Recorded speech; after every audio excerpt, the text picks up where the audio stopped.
Welcome back. This is the Chemistry Girl. My name is Miss Dunphy, and this is video 4 of our series on relative mass.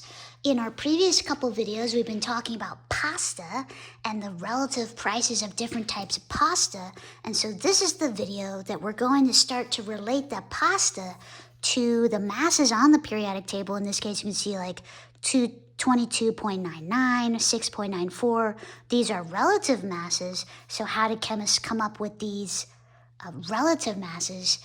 And so that's what we're going to talk about today. So just as a reminder, I want to go ahead and put out there this idea of relative price, because if we can understand relative price of the different types of pasta that we talked about previously, then we really can understand the chemistry. And so remember that relative price is the price of one object or thing compared to another object or thing, okay? So that would be like comparing the price of this pasta compared to this pasta, okay? But these, we wouldn't be able to determine the relative price of the farfalle compared to the spaghetti, and that's because if you notice, there's different number of ounces there. This one's 12 and this one is 16. And so we actually can't really calculate the relative price because I have different amounts in each box. What would be better is if I compared pasta with the same number of ounces. So this one's 16 and this one's 16. So if I compare these prices, I can say that the spaghetti is 4 times as expensive as the pasta rings, okay? And so that's what we said here. There's a requirement that the items we compare must be of the same number of amounts. So if we're gonna calculate a relative price, we have to follow this requirement that items we compare must be of the same number or amount, and that's what we were doing with the pasta previously. Now, how does this relate to relative mass? Boom. Okay, so relative mass is basically the same definition as relative price. The only difference is that we're using chemistry terms here, whereas we're just using basic everyday language about the price of different things in the grocery store over here. So if you get this, you can get this, okay? If relative price is the price of one object compared to another object, relative mass is the mass of an element or compound compared to another element or compound. So the key idea is relative. My relative, my uncle or my aunt, I have a relationship with them, okay? So the relationship between the masses, whereas here it's the relationship between the prices, okay? But it's the same concept. Also, the requirement for relative price is the same as the requirement for relative mass. So if we take a look at those relative prices, the items we compare must be of the same number of amount. In relative mass, the elements or compounds we compare must be of the same number of particles. And so that's how these two things relate. So I'm going to put this one off to the side because we're now moving into the chemistry of everything here. And so I really want to focus on this thing in orange. Elements or compounds compared must be of the same number of particles. That's of key importance here. Okay, so if I have two samples or two sets of boxes, and let's say I have 2 particles over here, and then I have this mystery box, and I don't know how many particles are over here. Let's go ahead and call this hydrogen. Hydrogen is a diatomic element. That's why I have 2 H's bonded together, 2 H's bonded together. So I have 2 particles over here. And I want to calculate the relative mass. Let's say that this one, use a different color. Let's say that this one is oxygen, O2. It's also a diatomic element, so I'll put O2, okay?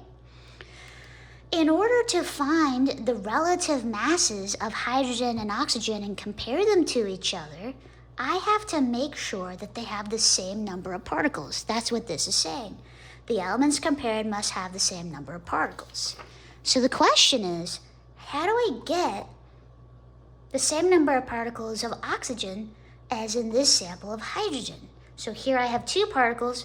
How do I make sure that I have 2 particles over here? Remember that these are gases. These are gases. So think about both that one and that one. Think about, what do we know about gases to make sure that the number of particles over here is equal to the number of particles over here? Pause the video.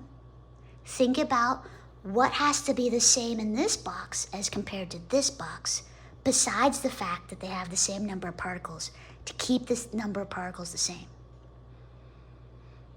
Okay, welcome back.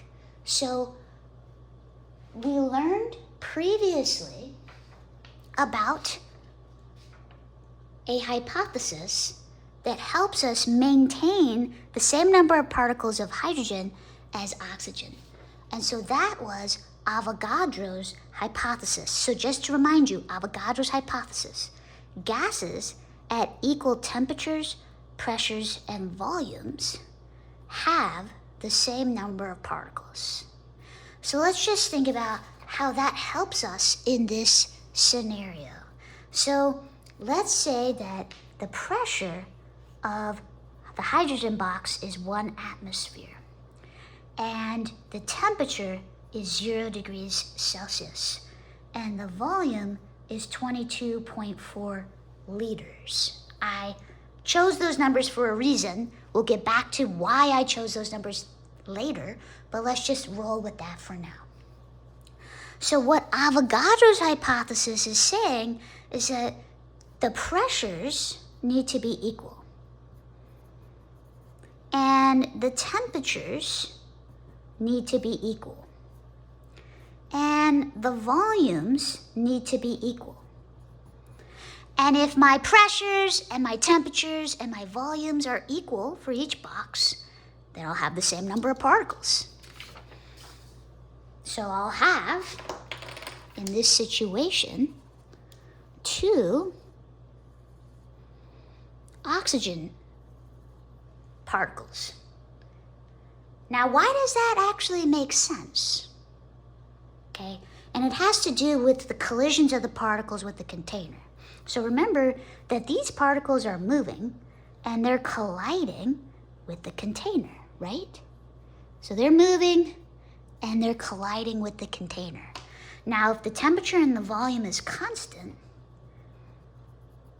then we don't have to worry about those. That's why they're on the bottom of the dotted line. If the pressures are constant, then that's saying that the number of collisions with the container so the number of collisions with the container are the same. Well, if I added in another particle here, then what I would see is, I would see more collisions on this box than on this box. And then the pressures would not be the same. And so that means I actually have to have the same number of particles in each box if all of these other variables are the same for each box. So what we're going to do is we're going to use Avogadro's hypothesis. Gases at the equal temperature, pressure, and volume have the same number of particles. We're going to use that hypothesis to help us calculate the relative mass of the hydrogen compared to the oxygen, because it's going to help us ensure that there's the same number of particles in each box. So if you're ready to move on to the next part of calculating the relative masses of these elements, go ahead and watch the next video. Hi, this YouTube channel is called The Chemistry Girl, and my name is Miss Dunphy. I used to be a chemistry teacher for the past 9 years at a local high school. I recently changed careers, and now I work at a nuclear power plant as a nuclear chemist technician. However, I still love teaching and learning, and I'm creating my own tutoring business called The Chemistry Girl.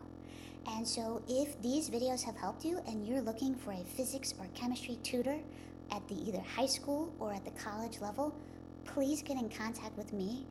There's two different ways you could do that. Number one, you could either click on my YouTube profile link, and that brings you to my website where you can get in contact with me that way.